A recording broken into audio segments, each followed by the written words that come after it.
বিশ্বের সবচেয়ে প্রাচীন সভ্যতার একটি অবিচ্ছেদ্য অংশ ইন্দুস নদী, যা ভারত ও পাকিস্তানের মধ্য দিয়ে প্রবাহিত হয়ে আরব সাগরে মিলিত হয়েছে।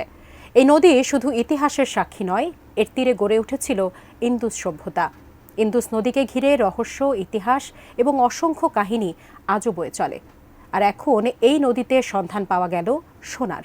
এ নিয়ে বিস্তারিত জানাচ্ছেন শিহাব ইসলাম। ভারত এবং পাকিস্তানের ইতিহাসে অত্যন্ত গুরুত্বপূর্ণ এক নদী ইন্দুস।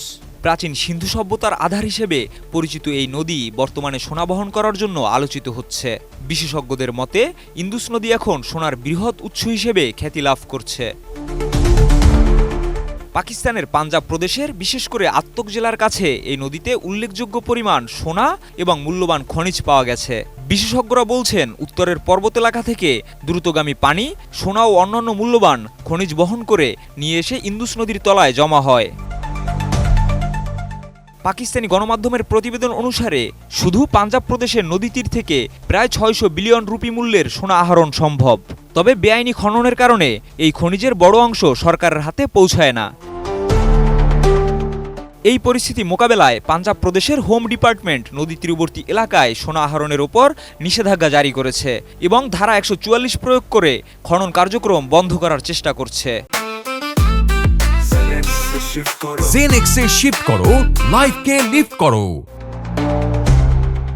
তবে শীতকালে পানির স্তর কমে গেলে স্থানীয়রা আবারও অবৈধভাবে সোনা আহরণ শুরু করে। অভিযোগ উঠেছে, ভারী যন্ত্রপাতি ব্যবহার করেও এই কাজ করা হচ্ছে।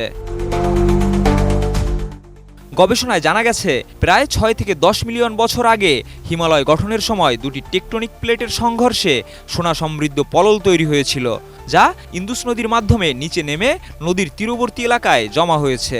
পাকিস্তানের ডেইলি পার্লামেন্ট টাইমসের প্রতিবেদনে দাবি করা হয়েছে, এই সোনার পরিমাণ প্রায় ৩২.৬ মেট্রিক টনের সমান এবং এটি প্রায় ৩২ কিলোমিটার এলাকা জুড়ে বিস্তৃত। এর বাজার মূল্য প্রায় ৬০০ বিলিয়ন পাকিস্তানি রুপি।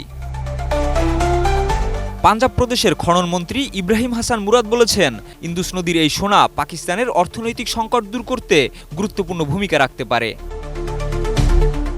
ইন্দুস নদী শুধু প্রাকৃতিক সম্পদের জন্য নয়, সিন্ধু সভ্যতার উন্নতির মূল উৎস ছিল এবং এটি হৃদের অর্থাৎ প্রার্থনাবেদের জন্য উল্লেখযোগ্য।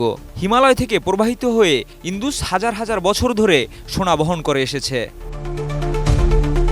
এখন পাকিস্তানের সরকারের জন্য একটি বড় চ্যালেঞ্জ হয়ে দাঁড়িয়েছে অবৈধ সোনা আহরণের সমস্যা সমাধান করা এবং এই প্রাকৃতিক সম্পদকে দেশের অর্থনীতির উন্নয়নে সঠিকভাবে কাজে লাগানো। ইন্দুস নদীর এই সোনার খনি পাকিস্তানের ভবিষ্যতের জন্য অত্যন্ত গুরুত্বপূর্ণ হয়ে উঠতে পারে। শিহাব ইসলাম, এটিএন নিউজ।